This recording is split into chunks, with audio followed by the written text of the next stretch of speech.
In the lesson preview, you were tasked with deciding how Mia should divide up a pizza to share with friends. This is a pretty low-stakes dilemma, but it demonstrates how difficult it can be to agree on what is right and fair, even if we're just talking about pizza. But what if we're talking about bigger issues?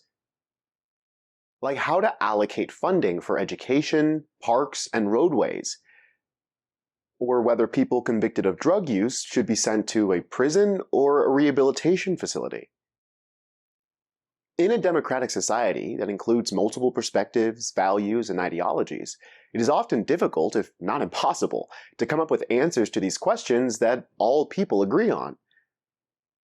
In this unit, we'll tackle the unit essential question: what happens when morality, the law, and justice are at odds? In today's lesson, we'll focus on the lesson essential question: why is it so hard to agree on what is moral, legal, and just in a democratic society? The guiding questions for this lesson are: what does morality mean? What does legal mean? And what does justice mean?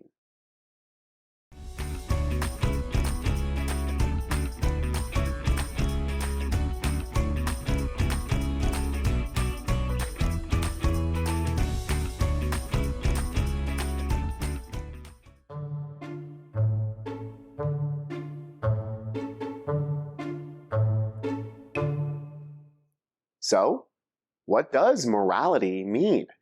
Well, people have been trying to figure that out for thousands of years. Enlightenment philosopher Immanuel Kant was of the opinion that we should use reason and logic to create moral rules and principles. Then, if our actions abide by these rules and principles, we know the action is morally justified. English politician and economist John Stuart Mill believed that actions are moral if they lead to the greatest good or happiness for the greatest number of people. In other words, the morality of an action depends on how many people it benefits. Chinese philosopher Confucius and Islamic philosopher and poet Rumi saw morality as a way of life. Essentially, they believed that living a moral life means acting with compassion, generosity, respect, and kindness. Some evolutionary biologists argue that morality evolved as a tool for survival. Basically, because humans are social creatures, we exhibit moral behavior so that we will be accepted within our communities. Neuroscientists who study the brain and psychologists who study human behavior have found that certain areas of the brain play crucial roles in moral judgment and behavior. For example, the amygdala is responsible for regulating emotions. Some emotions, like anger, fear, guilt, and disgust, have been found to influence our views of morality. This is why we have that gut feeling when something feels morally wrong. It's part of our brain's natural response. All of this is to say that morality is very complicated and difficult to define. For our purposes, we will define morality as a set of subjective principles and values that help us decide what actions and behaviors are right and wrong. Subjective means something is based on or influenced by personal feelings, values, or opinions. Ultimately, many factors, including our personal experiences, education, upbringing, and beliefs, influence what we determine is or isn't moral. But can you think of any universal moral principles that everyone, or almost everyone, can agree on? Generally speaking, it's safe to say that murder or killing another person is immoral. But what if it's in self-defense? Or to protect another person? What if someone is engaged in an armed conflict, like a soldier serving in wartime? What if it was an accident? What if the accident was the result of someone's careless or irresponsible behavior? You might find yourself saying, well, it depends, or I don't know. And that's why determining what is or isn't moral is so challenging.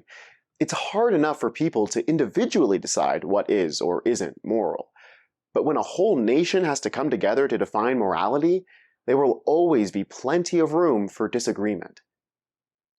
Pause here and complete the activity for the first guiding question in your PDF.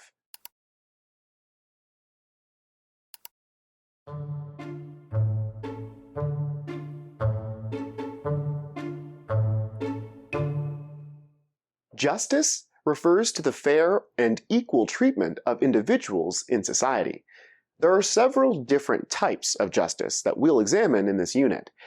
The first is distributive justice, which refers to the fair distribution of social benefits, privileges, and costs, like how pizzas are shared amongst friends. Another example is taxes. People have been arguing about how to create a fair tax system basically forever. Is it more fair for everyone to pay the same amount of taxes? Or should some people pay more than others? Should taxation be based on income or the value of someone's property? Not sure? You're not alone. Next is retributive justice, which is concerned with the consequences and punishments imposed on people who commit crimes or wrongdoings. One example of a retributive justice issue is penalties for drug use. Historically, drug use has been penalized like most other crimes. But many argue that legal punishments do little to stop drug use. Instead, some suggest that the focus should be on treatment for addiction instead of punishing people for their addictions. But others believe that crimes are crimes, and people should be punished for breaking the law. Procedural justice refers to the fairness in the processes that resolve disputes and make decisions. The goal is to ensure that people experience fair and equal access and treatment. Probably the most common and basic example of procedural justice is waiting in line. If someone cuts in front of you, that wouldn't be just. Another example is due process, which ensures that all legal matters are resolved according to established rules and principles. Among other things, due process ensures that the police have to follow certain procedures, like obtaining a warrant in order to arrest someone or search their personal property. Finally, social justice is a broad concept that involves issues of equality and human rights, and encompasses fairness in all aspects of society. There is a lot of controversy around social justice. Why? Well, because there is a lot of disagreement about what constitutes fairness and equality, as well as what role the government should play in ensuring fair and equal treatment. Here's an analogy. Imagine 4 people are competing in a foot race. All runners will start at the same starting line and race to the same finish line. That's fair and equal, right? But let's imagine that the runners' ages are 5, 25, 45, and 75. Is it still a fair race? Some might say yes, because that's literally how races work. But others might find this unfair and pretty absurd. What if they all had to run the same distance, but the 5 and 75-year-old run on a track, while the others have to run through thick, goopy mud? Would the different conditions of the race make it more fair or less fair? What if the 75-year-old routinely runs marathons and is a former Olympic athlete? Would that make the race more fair? Less fair? Neither? Both? Pause here to complete the activity for the second guiding question in your PDF.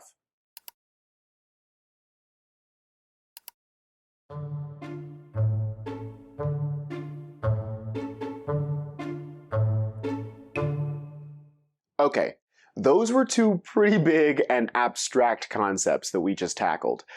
Fortunately, this definition is pretty straightforward. Something is legal if it is permitted by law.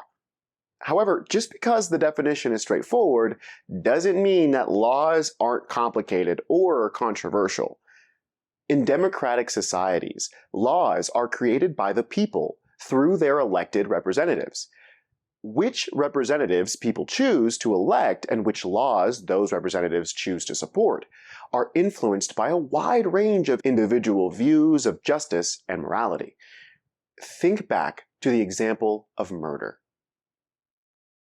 How could someone's personal views of justice and morality affect their attitudes towards laws related to the killing of others? A person might believe that the morality of murder depends on the circumstances, which might lead them to support laws that impose harsher penalties in some cases and lighter penalties in others. But another person might argue that would be unjust to the victims' families. Others might think that the feelings of the victims' families shouldn't matter because the law should be treating everyone equally, regardless of how people feel. Pause here to complete the activity for the third guiding question in your PDF.